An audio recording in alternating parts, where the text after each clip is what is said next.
Thank you. Good morning. पुढच्या बुलेटिनकडे वळूया. महाराष्ट्रातल्या गावकुसातल्या सगळ्या बातम्या बघायच्या आहेत. सुरुवात हेडलाईन्सने करणार आहोत. हेडलाईन्स प्रायोजक राम बंधू लोणचे. आता प्रत्येक जण जिंकेल.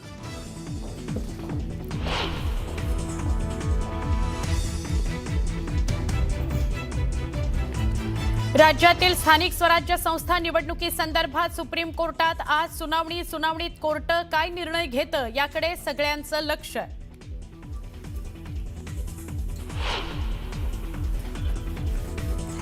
तुमच्या हातात तिजोरीच्या चाव्या असल्या तरी तिजोरीचा मालक आमच्याकडे आहे, त्यामुळे विकासाची काळजी करू नका. कोल्हापुरात प्रचार सभेत बोलताना चंद्रकांत पाटलांचा अजितदादांना जोरदार टोला.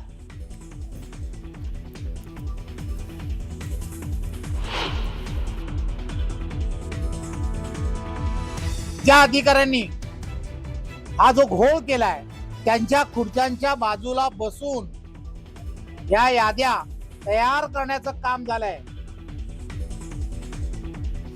अंबरनाथ मधील मतदार यादीत अधिकाऱ्यांकडूनच घोळ. रवींद्र चव्हाणांचा गंभीर आरोप.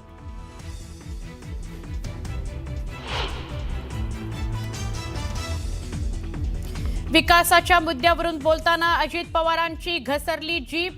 बीडमधील सभेला संबोधित करताना इतर पक्षातील नेते आणि त्यांच्या शहरांवर आक्षेपार्ह भाषेत टीका.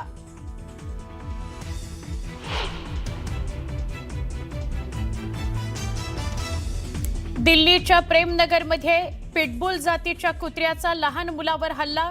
कुत्र्यानं तोडले 6 वर्षाच्या चिमुकल्याच्या कानाचे लचके. मुलगा गंभीर जखमी. उपचार सुरू.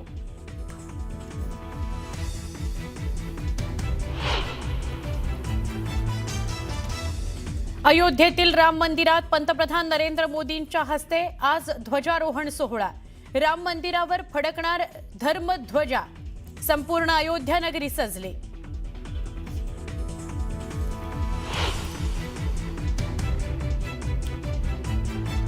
इथिओपियात 10,000 वर्षांनी ज्वालामुखीचा उद्रेक. 130 किलोमीटर वेगानं राखेचा थर येतोय भारताच्या दिशेनं. उत्तर भारताच्या अनेक जिल्ह्यात पसरू शकते राख.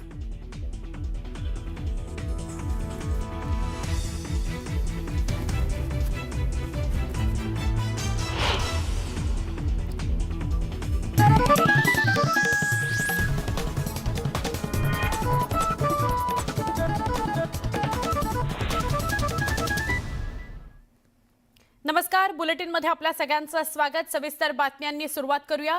राज्यातील स्थानिक स्वराज्य संस्थांच्या निवडणुकीबाबत सर्वोच्च न्यायालयामध्ये सुनावणी आज पार पडणार आहे. राज्यात स्थानिक स्वराज्य संस्थांच्या निवडणुकीची रणधुमाळी सुरू असली तरी या निवडणुकांवर सुप्रीम कोर्टाची टांगती तलवार आहे. स्थानिक स्वराज्य संस्थांमध्ये ओबीसींकरता सरसकट 27% आरक्षण लागू करण्यात आलेलं आहे. त्यामुळे अनेक स्थानिक स्वराज्य संस्थांमध्ये एकूण आरक्षण 50% पुढे गेलेलं आहे. परिणामी खुल्या प्रवर्गाच्या 38,000 जागा कमी झाल्याचा दावा सुप्रीम कोर्टात दाखल करण्यात आलेल्या याचिकेत केला गेलेला आहे. न्यायमूर्ती सूर्यकांत आणि जॉयमला बागची यांच्या खंडपीठासमोर या प्रकरणाची सुनावणी सुरू आहे.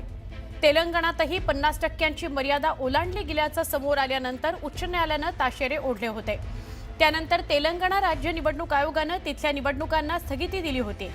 आता या घडामोडीच्या पार्श्वभूमीवर महाराष्ट्रातील निवडणुकीविषयी सुप्रीम कोर्ट आज काय निर्णय घेतं याकडे सगळ्यांचं लक्ष लागलेलं आहे. ह्या अगोदर 2021 मध्ये ज्या पद्धतीनं 289 सदस्यांची पदं गेली होती त्याच पद्धतीनं यावेळेला सुद्धा 4200 सदस्यांची पदं जाण्याची शक्यता तयार झालेली आहे. ज्यामध्ये नगरपंचायती आणि नगरपालिकांच्या निवडणुका सुरू आहेत, तर जिथे जिथे साधारणतः 54 नगरपालिका आहेत या आरक्षणाची मर्यादा ओलांडली गेलेली आहे, तिथला कार्यक्रम जो आहे तो पुन्हा ओबीसी आरक्षण किंवा इतर जे काही आरक्षण आहे जे 50% वर गेलेलं आहे त्याची पुनर्रचना करून नव्याने कार्यक्रम जाहीर करून करावा लागेल.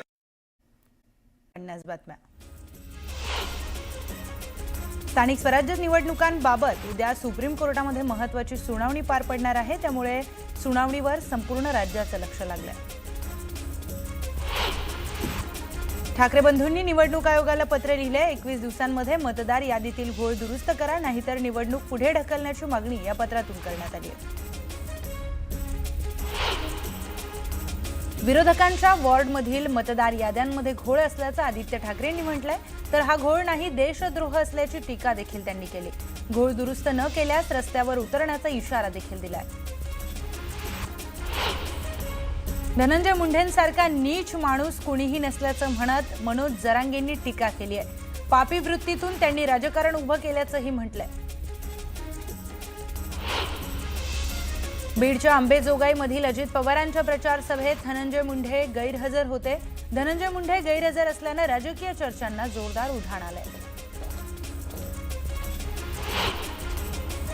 युगेंद्र पवारांनी केलेला आरोप अजित पवारांच्या राष्ट्रवादीनं फेटाळल्यात. युगेंद्र पवारांनी अर्ज मागे घेण्यासाठी 20-20 लाख रुपये दिल्याचा आरोप केलेला. पत्रकार परिषद घेऊन राष्ट्रवादीने हे सर्व आरोप फेटाळून लावले.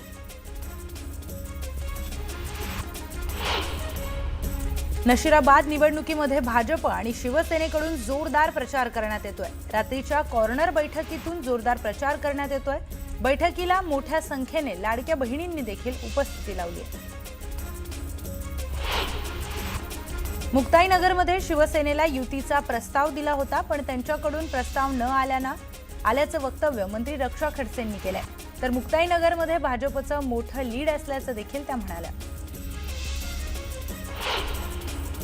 राष्ट्रवादीच्या उमेदवारांच्या विरोधात याचिका कोपरगाव जिल्हा न्यायालयाने फेटाळून लावली आहे. उमेदवारांच्या प्रतिज्ञापत्रावरील शेवटच्या पानावर स्वाक्षरी नसल्याचा आरोप करत आक्षेप घेण्यात आला होता.